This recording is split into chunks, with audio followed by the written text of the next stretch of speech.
Москва! Однако западные глобалистские элиты Cold War 2.0 with Russia and China on one side and the West on the other. The Cold War was the first war in history. ሶስቱ የአዲሱ ቀዝቃዛው ጦርነት ግንባሮች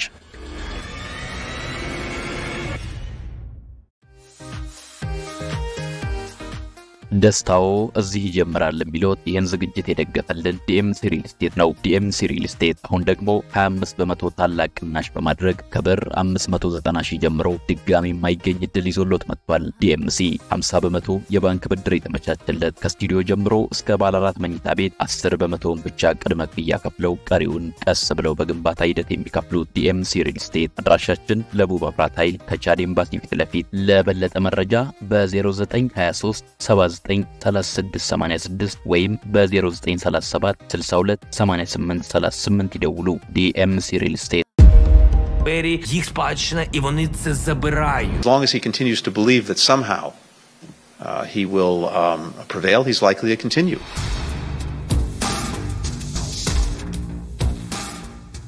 ሀያኛው መቶ ክፍለ ዘመን ካስተናገዳቸው የዓለማችን አበይት ሁነቶች መካከል ቀዝቃዛው ተብሎ የሚጠቀሰው ጦርነት ዋነኛው ነው።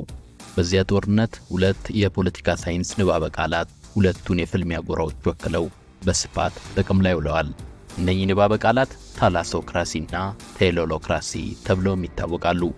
ታላሶክራሲ ዓለማችን ባሏት ባህሮች ላይ የበላይነትን በመያዝ የዓለም ልዕለ ኃያል ሆኖ ለመውጣት ሙከራ የሚደረግበት ሲሆን በአንጻሩ ቴሎሎክራሲ ደግሞ የብስ ላይ የቀኑ ሀገራትን በመቆጣጠር የዓለም አለቃ ሆኖ ለመውጣት ጥረት የሚደረግበት መንገድ ነው።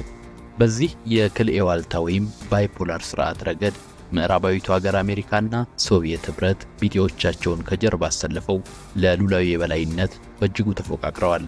በጊዜው የነበረው ፍክክር የዓለምን ፍጻሜ ያቀርባል የተባለውን አርማጌዶ ሁለቱ ሀገራት በሚያደርጉት ቀጥተኛ የኒውክሌር ጦርነት ምክንያት እንዳያዋልዱ በብዙ ተሰክቶም ነበር። ያ የተፈራው ጦርነት ተካሂዶ ቢሆን ኖሮ ከማንምና ከምንም በላይ የዛሬቱ አውሮፓ የግጭቱ አብይ ማዕከል ሆና ዛሬ ከደረሰችበት ሁለንተና ተናጥባ በቀረችም ነበር። የሶቪየት ሳይነኳት መፈራረስ ግን ይሆናል ተብሎ የተሰቀው ሁሉ ሳይሆን እንዲቀር ምክንያት ሆነ። ያም ሆኖ ኔቶና ዋርሶ በተባሉት የሁለቱ ጎራ ጥርሶች ጠላትነት እርሾ እስከ ወዲያኛው ጠፍቶ አልቀረም። ዋሽንግተንና ሞስኮ ከዚያ ወዲህ ባለው የዓለም የፖለቲካ ሰልፍ ውስጥ ለዘላቂ መረጋጋት ውዝግባቸውን በአግባቡ መምራት እንዳለባቸው ቢስማሙም አገራቱ በተለይም ሶስተኛው በተባሉት የዓለም ሀገራት በስለላ ተቋማቶቻቸውና በውክልና ኃይሎቻቸው በኩል መዋጋታቸውን አላቆሙም።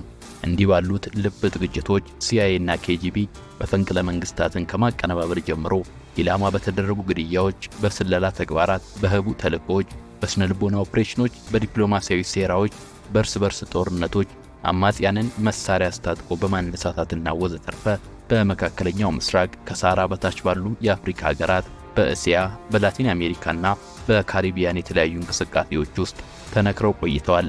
እንደ ኮሪያ፣ ቪየትናምና አፍጋኒስታን ባሉ የግጭት ስፍራዎችም ቀጥተኛ ጣልቃ ገብ እስከ መሆን ደርሰዋል።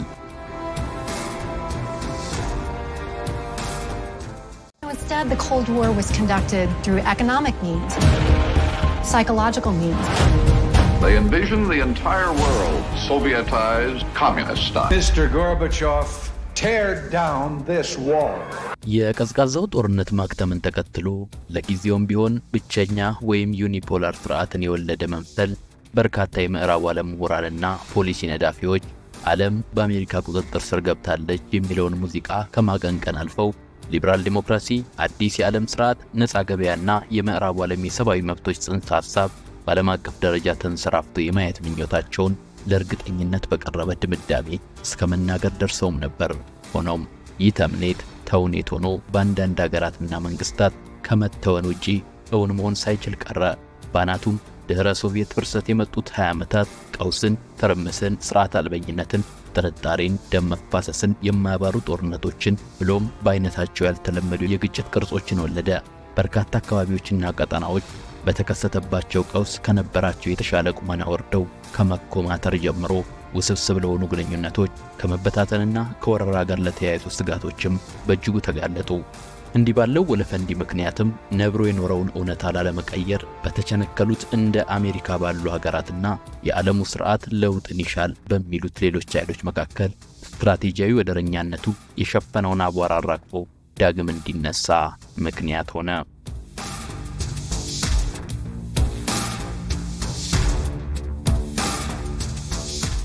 ጤና ይስጥልን የሳሎን ቲዩብ ቤተሰቦችና ተከታታዮች፣ በዛሬው መሰናዷችን ዓለማችን ከመጀመሪያው ቀዝቃዛ ጦርነት ጋር በመልክና በአምሳል ለየት ያለ በውጤቱም ውስብስብና አደገኛ የሆነ አዲስ ቀዝቃዛ ጦርነት ውስጥ መግባቷን፣ አሁን ላይ ከጊዜ ወደ ጊዜ እየጨመረ የመጣውን የብዛ ኃይላት ወይም መልቲፖላር ዓለም አቀፍ ስርዓት የሚቀይሩ ሶስት ዋና ዋና የጦር ግንባሮችም መፈጠራቸውን በዝርዝር ልንነግራችሁ ወደናል።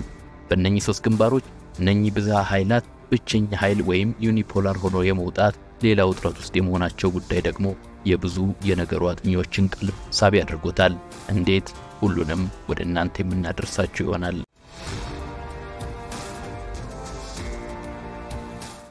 የመጀመሪያው የሀገራቱ የጦር ግንባር ምስራቅ አውሮፓና በሶቪየት ህብረት ፍርሰት ላይ ሀገር ሆኖ በወጡ ከባቢዎች የሚያደርግ ነው። እንደሚታወቀው ለሩሲያ የዋርሶ ስምምነት መፍረስና የሶቪየት ህብረት መክሸፍ ሁሌም የሚያስቆጭ ክፉ መርዶ ነው። ሞስኮ በሶቪየት መበተን አውሮፓን ብርት ላይ ቆማ ሩሲያን የምትከላከልበትን አቅም እንድታጣ አድርጓታል። ሩሲያ ስትራቴጂያዊ ጉልበቷን በዚህ መልክ ማጣቷ ደግሞ ቀሪውን የግዛቷን ዋና የፖለቲካና የኢኮኖሚ ማዕከላት ለጠላት ኃይሎች እስከ ወዲያኛው እንዲጋለጡ ምክንያት ሆኗል። ከክሬምሊን አንጻር ሲታይ ከቀድሞዋ ዩጎዝላቪያ መፍረስ አንስቶ ኔቶ በምስራቅ አውሮፓ በቀድሞ የሶቪየት አባል መንግስታት አቅጣጫ እያደረገው ያለው መስፋፋትም ሆነ ዋሽንግተንና ብራስልስ ላይ ተቀነባብረው የሰመሩት የቀለም አብዮቶች ያመጧቸው የሥርዓት ለውጦች አደጋ ተደርገው እንዲታዩና የሩሲያ ብሔራዊ ደህንነትም ዓይንን በማያስጨፍን አደጋ ላይ እንዲወድቅ ምክንያት ሆኗል። እንዲህ ያለው የብቸኝነትና የመዋጥ ስሜት ደግሞ ሩሲያ ህልውናዋን ለመጠበቅ አንድ ደረጃ ወደፊት መግፋትን ግድ አደረገባት። እንደ ጆርጂያ፣ ካዛክስታንና ዩክሬን ባሉ ቦታዎች ወታደራዊ ኃይልን በመጠቀም የምታካሂደው ሙከራም የዚህ ነጸብራቅ ነው። እንዲህ ያለው ወታደራዊ እንቅስቃሴ ደግሞ ኒውክሌርን ጨምሮ ሁለገብ የጦር መሳሪያዎች፣ ሚስጥራዊ ኦፕሬሽኖች፣ ሰርጎ በመግባት ሙከራዎችና በሳይበር ጥቃቶች ጭምር የሚታገዝ ሆነ። ምንም እንኳን ሩሲያ እንዲህ ባሉት ወታደራዊ ዝግጅቶቿና ተግባራዊ እንቅስቃሴዎቿ ራሷን እንደ ታላቅ የዓለማችን ኃይል ለመከሰት ብትሞክርም ተግባራዊ ፍላጎቷ ግን የተገደበ ነው። ሞስኮ አውሮፓን በወታደራዊ በላይነት ለመግዛት ብትፈልግም ያለ ማድረግ ፖለቲካዊ ፍላጎትና ቁሳዊ አቅም የላትም። የሩሲያ አሁናዊ ታንኮችም ቢሆኑ ዋርሶ የነበረውን አቅም ያስከነዳሉ የሚለው ሐሳብ ከእውነታው የራቀ ነው። ይልቁንም ክሬምሊን ሊያሳካው ያሰበው ቁልፍ ቁም ነገር በአቅራቢያው ባሉት የምስራቅ አውሮፓ፣ የባልቲክ፣ የትራንስካውካሲያንና የመካከለኛው እስያ ሀገራት ዘንድ የሩሲያን ብሔራዊ ጥቅም በሚያስጠብቅ መልኩ የአህጉሩን የደህንነት ፖሊሲ ለመቅረጽ የሚያስችል ከባቢያዊ የበላይነትን መያዝ ነው። ለዚህ የሩሲያ ፍላጎት ሀገራቱ ለሚነሳው ጥያቄ በአብዛኛው ምላሽ ሆኖ የሚቀርበው አመክንዮ ደግሞ ሉዓላዊነታችንን መከላከል የሚል ነው። እዚህ ጋር ታዲያ ሩሲያ የጥንቱን የባዛንታይን መንግስት በአዲስ መልክ በመከሰት የገዛ ባህልና ሃይማኖትን መሰረት ያደረገውን መነቃቃት በምስራቅ አውሮፓና በሶቪየት ፍርሰት በተፈጠረው ክፍተት ላይ በማንበር የአሜሪካን ጂኦፖለቲካዊ እርምጃ ወደ ኋላ ለመግታት ባደረገችው እንቅስቃሴ ውስጥ ቁልፍ ሚና መጫወቱን መጥቀስ ይገባል። በተጨማሪም በዋሽንግተን፣ ብራሰልስና ዳቮስ የተሰበከውን የድህረ ዘመናዊነት ወይም ፖስት ሞደርኒዝም የኮስሞፖሊታን አስተምህሮች ፈጽሞ የማንጸባርቀውን ባህሏን፣ እሴቷንና የዓለም አተያይዋን የስልጣኔ መንገዷን የርዕዮተ ዓለሟ ምሰሶ አድርጋ ማስቀመጧንም ልብ ይሏል። ይህ ደግሞ ታላቁ ፒተር የተባለው የዘመናዊት ሩሲያ አባት የአውሮፓውያንን ስነ መንግስታዊ ቀለሞች መሰረት አድርጎ የገነባው የሩሲያ ፖሊሲ ደብዝዞ በዩቭጌኒ ፕሪማኮቭና አሌክሳንደር ዱጊን የተቀመሩት የጂኦፖለቲካዊ ንድፈ ሐሳቦች መንፈስ ጎልቶ የሚታይበት አድርጎታል። በዚህ አውድ ሲታይ ሩሲያ ዩክሬን ላይ የከፈተችው ጦርነት የኪየቭን ስትራቴጂያዊ ዋጋ በረቀቀ መንገድ ለመቀልበስ የተደረገ የስጋት እርምጃ መሆኑን ፍንትው ያደርገዋል። በአንጻሩ ለአሜሪካውያኑ ጦርነቱ ቀጥተኛ ወታደራዊ ተሳትፎ ሳያደርጉ የሩሲያን ጥንካሬ ለማዳከም እድል ሰጥቷቸዋል። በመሬት ላይ ያሉ እውነታዎችና የውሳኔው ውጤት እንደሚያመለክቱትም ሩሲያ ይሄ ጦርነት ለከፍተኛ ወጪና አደጋ ቢያጋልጣትም አሁንም ከማሸነፍ በመለስ ያለው መንገድ ላለመምረጥ ቁርጠኝነቷ በነበረበት ነው። ለዚህ ምዕራባውያኑ ለወሰደችው እርምጃ ቅጣት ይሆን ዘንድ ያዥጎደጎዱባትን የኢኮኖሚ ማዕቀብ ለመቀልበስና ለማሸነፍ መቻሏን አስረጅ ማድረግ ይቻላል።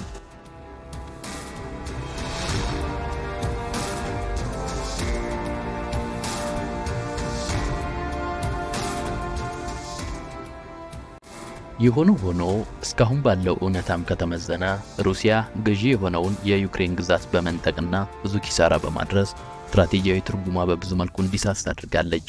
እንዲህ እንዲሆን አንዱ ምክንያት ይላሉ የነገሩ አጥኚዎች ዋሽንግተን ሁልጊዜ የሚያሰጋት የሞስኮና የበርሊን ጥብቅ ግንኙነት መላላት አለመቻሉ ነው። ሩሲያ የተፈጥሮ ሀብቷን፣ ጅምላ ጨራሽ መሳሪያዎቿን፣ የሰው ኃይሏንና ልዩ ልዩ ጥበቧን ጀርመን ከኢንዱስትሪያና ቴክኖሎጂዋ ጋር አጣምራ እንድትገለገል የሰመረ መንገድ መቀየሷ ለአሜሪካ ከባድ ፈተናን ሲፈጠር፣ ሩሲያውያን ግን በምላሹ በአውሮፓ ያለውን የአሜሪካን ስትራቴጂያዊ ጥንካሬን በመቀነስ የአውሮፓ መንግስታትን ከኔቶ የስበት ኃይል ለማላቀቅ የተቻላቸውን ሁሉ ለማድረግ ተጠቅመውበታል። ሆኖም ይህ ጨዋታ የተጀመረ እንጂ ያለቀ አይደለም። ሩሲያ በዚህ አካባቢ አሜሪካ ያላትን ልዕለ ኃያልነት በቀላሉ መንጠቅ ስለማትችል ነገሩ ተፋፍሞ ስፍራውን አንዱ የፍልሚያ ግንባር አድርጎት ይቀጥላል።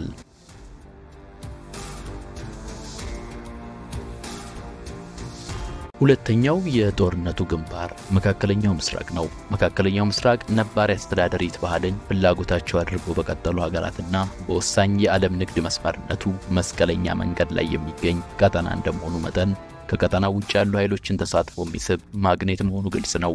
ሆኖም የሩቆቹ ቀርቶ የአካባቢው መንግስታትም የበላይነታቸውን ለማረጋገጥ እጅ የማይሰጡበት ከባቢ ነው። በዚህ ረገድ የቀደመችው ፋርስ የአሁኗ ኢራን ከአካሜኔዲስ ዘመነ መንግስት ጀምሮ ነባሩን ቅርጸ መንግስታዊ ስርዓቷን እያሳደገች እዚህ መድረሷን ማስታወስ ያስፈልጋል። እንደሚታወቀው የጥንት ፋርሳውያን ከግሪኮች ከሮማውያንና ከባዛንታይን ጋር ተዋግተዋል። በኋላ የመጣው የአውሮፓ ኢምፓየር መስፋፋት ግን ከውስጥ ችግሮቿ መባባስ ጋር ተዳምሮ ፋርስን ወሳኝ የቀጠናው ሀገር እንዳትሆን አድርጓት ቆይቷል። ለአብነት እንኳን ብሪታንያና ሩሲያ የመካከለኛው እስያ ኮሪደሮችን ለመቆጣጠር በሚታገሉበት በዚያ ዘመን ኢራን ትርጉም ያለው ተጫዋች መሆን አልቻለችም። በ20ኛው መቶ ክፍለ ዘመን ደግሞ የኢራን ጠቃሚነት የሚወሰነው ከተትረፈረፈው የዘይት ሀብት ክምችቱ አንፃር ብቻና ብቻ ታይቶ ወደ መሆን ወርዷል።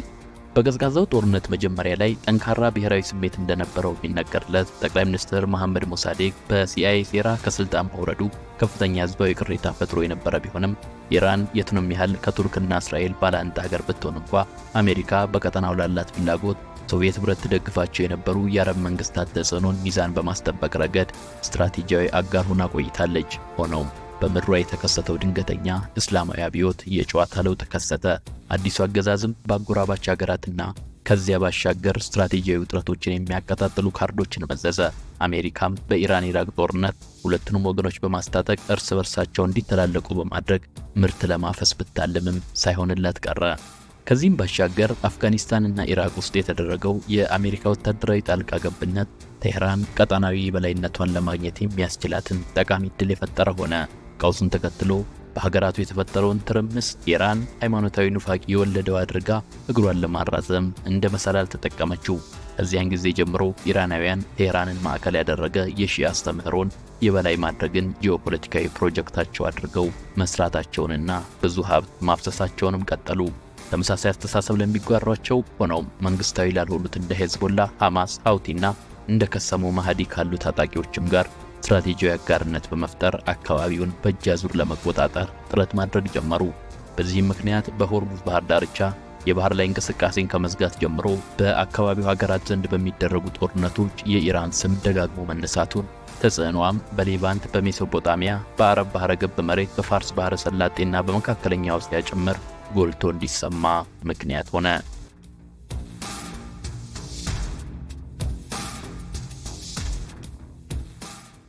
ኢራን ዛሬ ላይ በዋሽንግተን የውጭ ፖሊሲ ማዕቀብ ቀዳሚ ስፍራ ያላቸውን ሳዑዲ አረቢያንና እስራኤልን ከማስፈራራት አልፋ በቀጠናው ያሉ የአሜሪካን ኢላማዎች እስከ መምታት የደረሰ አቅም ፈጥራለች። ብዙዎች እንደሚሉት ኢራናውያን ራሳቸው ሳይጋጠሉ በእሳት የመጫወት ጥበብን ተከናዋል።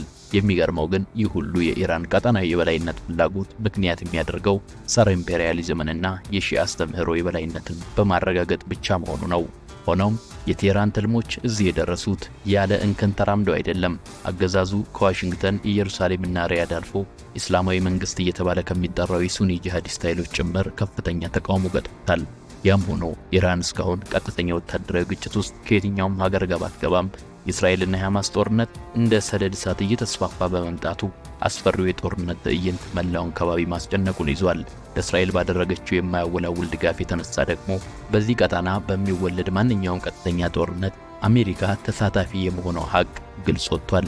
በእርግጥም የሁለትዮሽ የሚመስለው ግጭት እየተባባሰ እንጂ እየረጋ ለመሄድ የሚያስችል ተአማኒ መንገድ ካለመኖሩ አንፃር ሲታይ ነገሩ ከቁጥጥር ውጭ ሆኖ እውነተኛው ቀዝቃዛ ጦርነት የመቀጣጠል እድሉ ሰፊ ነው። የቴህራንን ምኞቶች ለማዳከም አልፎ ተርፎም ያገዛዝ ለውጥ ለማምጣት ጀመር ከዋሽንግተንና ኢየሩሳሌም የሚወለዱት የባላንጣነት እቅዶችና እርምጃዎች ከሁለቱ ሀገራት አልፎ የምዕራቡ ዓለም ዲፕሎማሲ አንኳር አጀንዳ ወደ መሆን ከተሻገሩ ሰንብቷል። ሆኖም ኢራናውያን እስራኤላውያን ከማንም በላይ አለመሆናቸውን ለማሳየት የሚያስችላቸውን ቀጠናዊ የኃይል ሚዛን ለመመለስ የኒውክሌር መርሃ ግብራቸውን ለመቀጠል ጀመር የተነሳሱ ይመስላል። ለዚህ ደግሞ እስራኤል በሐማስ ላይ የወሰደችው ከባድ የበቀል ዘመቻና በመላው የሙስሊሙ አረብ ሀገራት ዘንድ የታየው አቋም ቴህራን ጥቅሟን እንድታስከብርና ጠላቶቿን ለማድከም ጠብ ውስጥ እንድትገባ አስቻይ እውነታ ሊሆናት ይችላል። ይህ እየተጋጋመ ላለው ቀዝቃዛ ጦርነት ሁለተኛው የፍልሚያ ግንባር ነው።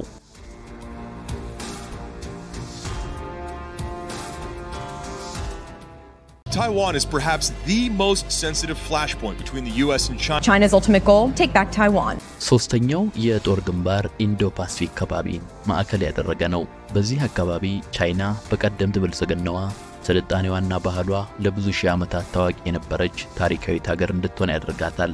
በዚህም ሩቅ ምስራቅ፣ መካከለኛው እስያና ኢንዶቺና ላይ ተጽዕኖ ማሳደር አስችሏታል። ይሁን እንጂ በ19ኛውና በ20ኛው መቶ ክፍለ ዘመን በብሪታንያ በጃፓንና ሩሲያ በደረሰባቸው ጥቃት ምክንያት ቻይናውያን ተከታታይ ውርደት አስተናግደዋል። ከዚህም በላይ ደግሞ ቻይና ከእርስ በርስ ጦርነት በኋላ የተለጠጠ ርዕዮተ ዓለማዊ ፖሊሲዎችን ተግባራዊ በማድረግ የፈጸመቻቸው የባህል አብዮትን የመሳሰሉ አንዳንድ ዘመቻዎች ለቻይና ብሔራዊ ጥቅም የከፉ ውጤቶችን አወልዷል። በ1980ዎቹ በዴንግ ዢያንፒንግ የተከናወኑ ተግባራዊ ማሻሻያዎች እስኪተገበሩ ድረስ የእነዚህ መሰናክሎች ዘላቂ ተጽዕኖዎች ሳይቀለበሱም ቆይተዋል። በሌላ በኩል ጀነራል ካርል ሃውሾፈር የኢንዶ-ፓሲፊክ ውቅያኖስ ወደፊት ከዓለማችን ዋና ዋና የጂኦፖለቲካዊ ስበት ማዕከላት አንዱ የመሆን አቅም እንዳለው ተንብዮ ነበር። ይህ ትንቢት በሁለተኛው የዓለም ጦርነት ኢምፔሪያሊስቷ ጃፓን ከባድ ሽንፈት ባጋጠማት ወቅት እውን የመሆኑ ነገር ህልም ወደ መሆን ተቀይሮ ነበር። ሆኖም ዓለም አይኗን ወደ እስያ የመትከሏ እውነታ ከጊዜ ወደ ጊዜ እየጨመረ መምጣቱን አላቆም አለ። እንደሚታወቀው በቀዝቃዛው ጦርነት ወቅት በኮሪያ ልሳነ ምድርና በደቡብ ምስራቅ እስያ ሰፋፊ ወታደራዊ ግጭቶች ተካሂደዋል። ይህን ተከትሎም አሜሪካውያን ጃፓን፣ ፊሊፒንስ፣ ደቡብ ኮሪያና ታይላንድን ጨምሮ በመላው እስያ ባሉ ስትራቴጂያዊ ይዞታዎች ላይ ጠንካራ የጦር ቤዝ ለመመስረት ችለዋል። በሄንሪ ኪሲንጀር ከተነደፈው የሶቪየት ህብረት ፍርሰት በኋላ የአሜሪካ አይንና የኃይል ሚዛን ወደ ቤጂንግ የመዞሩም ጉዳይ ግልጽ መውጣት ጀመረ። በተጨማሪም በኤዥያ ኢኮኖሚ ውስጥ ዘግይቶ የነበረው የኢንዱስትሪ እድገት እያየ ለመውጣት የአካባቢውን ስትራቴጂያዊ ዋጋ ከፍ አደረገው። ቻይናም በመንግስት መር የካፒታሊዝም ሞዴል በላቁ ኢንዱስትሪዎች፣ በቴክኖሎጂና ፈጠራ፣ በንግድ፣ በፋይናንስና በገንዘብ ነክ ጉዳዮች ብሔራዊ አቅሟን በላቀ የኢኮኖሚ እድገት መደገፍ ቻለች። ቻይና በዓለም ሁለተኛዋ ትልቅ የሀገር ውስጥ ምርት ያላት ሀገር ከመሆን ተሻግራም ዓለም አቀፍ መለኪያን በጠበቁ ኩባንያዎቿ በኩል ለቁጥር የሚያዳግቱ ምርቶችን ለዓለም ሸማች አምርቶ ማቅረቡን ተያያዘችው። በዚህም ሳቢያ ቻይና ዛሬ ላይ በዓለም አቀፍ የኢኮኖሚ ልውውጥ ውስጥ ተወዳዳሪ የሌለው ሚና የምትጫወት ሀገር ለመሆን በቃች። በዓለም ትልቁ የውጭ ምንዛሬ ክምችት ያላት ሀገርም ሆነች።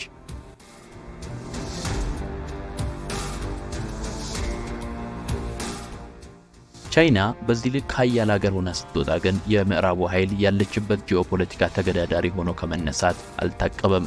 ከሩሲያና ኢራን ባሻገር ቻይና ቀድሞውንም የአሜሪካ አቻ ተፎካካሪ ሆና የመውጣት ፍላጎት ቢኖራትም አሁን ላይ የቤጂንግ ትልም ዓለም አቀፋዊ ልዕለ ኃያልነት ሳይሆን አህጉራዊ በላይነት ሆኗል። አሁን እያደረገችው ያለውም ትግል አሜሪካ በሞንሮ ዶክትሪን ዘመን እስያ ላይ የበላይ ለመሆን ታደርግ ከነበረው ጥረት ጋር የሚመሳሰል ሽቅድምድም ነው። ምንም እንኳን ቻይና ከላሽ ኃይል ሆና እየሰራች ቢሆንም አሁን ያለውን ፍክክር ለመቀልበስ ወታደራዊ ኃይል ላይ መተማመንን አላስተበችም። ብዙዎች ወርቃማው የቻይኖች ስትራቴጂያዊ አስተሳሰብ ሳይታገሉ የማሸነፍ ጥበብ ነው ብለው የሚያወድሱትም ለዚህ ይመስላል። ሆኖም ቤጂንግ መነሻዋ ሰላማዊ ቢሆንም ወደ ልዕለ ኃያልነት በምታደርገው ረጅም ጉዞ ውስጥ ጠንካራ ወታደራዊ ኃይል የማይፈለግበትን አቅጣጫ አትመርጥም ማለት ግን አይደለም። እዚህ ጋር ምዕራባዊ ኃይል ከአይቤሪያ እስከ ኮሪያ ልሳነ ምድር መንግስታዊ የኢኮኖሚ ፖሊሲውን በዘላቂነት አስፍቶ መጠቀምን የማዕዘን ድንጋይ አድርጎ ማስቀመጡ ልብ ማለት ያሻል። በአንጻሩ ቻይና አትራፊ የንግድ ዕድሎችን፣ ልማትን፣ ኢንቨስትመንትን፣ ብድርንና የንግድ ልውውጥን ማዕከል ያደረገ ፖሊሲን ተግባራዊ በማድረግ እንደ ምዕራባውያኑ ሀገራትን ቅኝ ከመግዛት ይልቅ ገበያዎቻቸውን ወደ ራሷ መሳብን ስልት አድርጋ ይዛለች። ባለንበት ዘመን ጥሬ ገንዘብ ወይም ካሽ ገንዘብ ብቻ ሳይሆን የአንድን ሀገር ጥቅም የሚያስከብር የፖለቲካ መሳሪያ ጭምር ነው። በዚህ ረገድ ቻይና በምትመራቸው እንደ ቤልት ኤንድ ሮድ ኢኒሺየቲቭ፣ የኤዥያ መሰረተ ልማት ኢንቨስትመንት ባንክ፣ ቀጣናዊ አጠቃላይ የኢኮኖሚ ሽርክናዎችና ከመሳሰሉት የባለ ብዙ ወገን ፕሮጀክቶች ጋር በደንብ እየተጠቀመችበት እንደሆነ ማስተዋወስም ያስፈልጋል። ቤጂንግ ከምዕራባውያን ሀያላን ቁጥጥር ውጭ የሆነ ዓለም አቀፍ የኢኮኖሚ ስርዓት እንዲዘረጋ መሰረት እየጣለች ነው የሚያስብላትም ይሄው ነው። አሁንም ቢሆን ቻይና የባላንጣዎቿን የውጊያ መንፈስ መቀስቀስ ባትፈልግም ለውጊያ ዝግጁነት አስፈላጊ በሆነ መልኩ ወታደራዊ አቅሟን እያጠናከረች መሆኑ ቢሆን መረሳት የለበትም። እንዲህ ያለው ዝግጅት አሜሪካውያኑ ቻይናን በዓለም አቀፍ የውሃ መስመሮች ላይ ያላትን የእንቅስቃሴ ስፋት ለመገደብ ብለው የጀመሩትን የባህር ኃይል ልማት ለማስታቀብ ያለመ ነው። እንዲህ ያለው እንቅስቃሴ እስካሁን በእስያ ምድር ጦርነት የለኮሰ ባይሆን እንኳን የዜሮ ድምር በሚጫነው የዓለም የፖለቲካ ስርዓት የቻይና በወታደራዊ አቅም መነሳሳት በዋሽንግተንና በተለያዩ የቀጠናው አጋር ኃይሎቿ ዘንድ ስትራቴጂያዊ ጭንቀት መውለዱ ግድ ነው።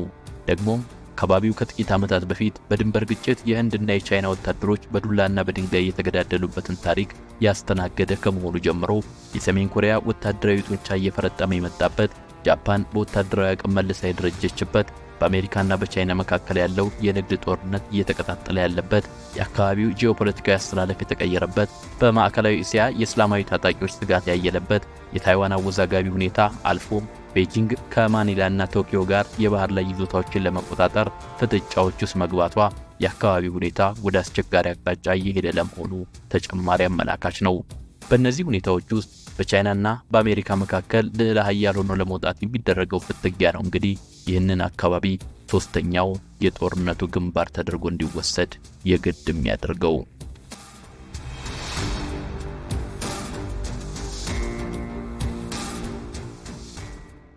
ጉዳዩን ስናጠቃልል የአሁኑን ጦርነት ከ20ኛው መቶ ክፍለ ዘመን ቀዝቃዛው ጦርነት የሚለየው ብርቱ ነጥብ ሁለት ኃይሎች እርስ በርስ የሚታኮሱበት ግጭት አለመሆኑ ነው። ከዚያ ይልቅ በሶስት የተለያዩ ዋልታዎች ላይ የቆሙ ሀገራት ከአሜሪካና በእርሷ ዙሪያ ከተሰለፈው ኃይል ጋር የሚያደርጉት ፍልሚያ ነው መባሉ ይገልጸዋል። ቻይና፣ ሩሲያና ኢራን አሜሪካውያኑ ኢላማ ባደረጓቸው ቦታዎች ማለትም በኢንዶ ፓሲፊክ የቀድሞው ሶቪየት ህብረት ግዛት በነበሩ ስፍራዎች እንዲሁም በመካከለኛው ምስራቅ ኃያል ሆነው ለመውጣት የቆረጡም ይመስላሉ። እዚህ ጋር ቻይና፣ ሩሲያና ኢራን በሁሉም መልክ የተስማሙ ስትራቴጂያዊ አጋሮች ናቸው ብሎ መደምደም የተሳሳተ ነው። ምንም እንኳን ሶስቱ ሀገራት የአሜሪካን ኃይል በየአካባቢያቸው እየተፈታተኑት ቢሆንም ማሳካት የሚፈልጉት ብሔራዊ ጥቅም ግን ሙሉ በሙሉ እየተጣጣመ ነው ማለት አይቻልም። በጋራ ያስተሳስራቸዋል የሚባለው ቁልፍ ጉዳይም ቢሆን ገበያና ገበያ ብቻ ነው። ሆኖም መከለስ በሚፈልጉት የዓለም ስርዓት ረገድ የየራሳቸው ልዩነቶች አሏቸው። አሁን ባለው ሁኔታ ቻይና እስያ ውስጥ ዋነኛ ከላሽ ኃይል ብትሆንም በአውሮፓ ግን እንዲህ ያለ ሚና የላትም። በአንጻሩ ሩሲያ በአካባቢዋ ጂኦፖለቲካ ከላሽ ኃይል ብትከሰትም በምስራቅ ኤዥያ ውስጥ ግን ተመሳሳይ አቅም የላትም። ነገሩን ከአሜሪካ አንጻር ስናየው ዋሽንግተን ከሶስቱ ኃይሎች ጋር የገባችበትን ፍክክር ወደ ኋላ የመሳብም ሆነ ካንዳቸው ጋር የመስማማት እድሏ ግን ሰፊ ነው። እርግጥ ነው አሜሪካ ከቤጂንግ ሞስኮና ቴህራን ጋር ሰላም ለማውረድ ሀገራቱ ጂኦፖለቲካው ላይ የነደፉትን ፕሮጀክት ማጠፍን ቅድመ ሁኔታ አድርጎ ያስቀምጣል። ያም ሆኖ ፍልሚያው በርትቶ አሜሪካ በእነኚህ ቀጣናዎች የበላይነቷን ብታጣ እንኳን ታላቅ ኃይል እንደመሆኗ መጠን ባለችበት የመቀጠል እድል ይኖራታል። የጦርነቱ ቀጥተኛ ተጽዕኖም ቢሆን በእርሷ ሳይሆን በቀጣናዎቹ አጋሮቿ ላይ የሚያርፍ ነው የሚሆነው። አሜሪካ በጂኦፖለቲካ አቀማመጧ ከነኛ አካባቢዎች የራቀች በዓለም ትልልቅ ውቅያኖሶችም የተከለለች እንደመሆኗ መጠን በሶስቱ ጦርነት ግንባሮች በአንድ ጊዜ ፍልሚያውን መምራት ትፈልጋለች የሚለው የነገሩ ቅርብ ታዛቢዎች አስተያየት የሚመነጨውም ከዚህ ነው። ዳሩ ግን ይህ ፖሊሲ ምን ያህል ወደ ስኬት እንደሚመራ ዋስትና ማስቀመጥ የሚቻልበት አይደለም። ዓለም አሁን በእነኛ ኃይሎች እየተካሄደ ያለው አዲሱን ቀዝቃዛው ጦርነት እየተመለከተ ነው። እስካሁን ውጤቱ ግልጽ ባይሆንም የአሁኑ ውጥረት ከተፋላሚዎቹ ቁጥር ብዛትና ከመደበኛ ጦርነት መልኮች ባሻገር የኒውክሌር ስጋቶችና ወታደራዊ ያልሆኑ ሌሎች አካሄዶች ጭምር የተሳሰሩበት ነው። በተጨማሪም ምንም እንኳን የፍልሚያው መድረክ በስፋት የአውሮፓ ኤዥያ ወይም ዩሮ ኤዥያ መልክዓ ምድር ላይ ያነጣጠረ ቢሆንም አለመግባባቱ ከነዚህ የግዛት አድማሶች የሚሰፋም ነው። ለዚህ የቻይና የንግድ ገበያ በላቲን አሜሪካ ጠንካራ ከመሆን አንስቶ ሩሲያም በአፍሪካ በርካታ የባህር ዳርቻዎች እያገኘች መሄዷን አስረጃ አድርጎ መጥቀስ ይቻላል። እንደ ብዙዎች እምነት በዓለም ግድግዳ ላይ ጎልቶ የሚነበበው ጽሑፍ የሶስት ኃይሎች ጥምረት በትይዩ ከቆመው ኃይል ጋር የሚፈጥረው ስትራቴጂያዊ ግጭት አስከፊ ውጤቶችን እንደሚያዋልድ የሚያስጠነቅቅ ነው። አሁን ያለው መጠነ ሙቀትም ቢሆን እየበረደ ሳይሆን እየጨመረ ነው። ሙቀቱን ለብ የሚያደርግ አልፎም የሚያቀዘቅዝ ስትራቴጂያዊ ስልት ካልተቀየሰና ጠንከር ያለ ዲፕሎማሲያዊ ስምምነት እስካልተፈጸመ ድረስም የረጅም ጊዜው ግለትና ፉክክር ውሃውን አፍልቶ ማንጠቅጠቁ አይቀሬ ነው። የማኪያቬሊያን ጥበብ እንደሚናገረው ከሆነ መጥፎ ጣፈንታን ለመቀበል ከመዘጋጀት ይልቅ በጎ መንገድ ላይ አስቀድሞ መታመን የተሻለ ቢሆንም ዓለም ግን ለዚያ ጆሮ ያላት አትመስልም። አበቃን።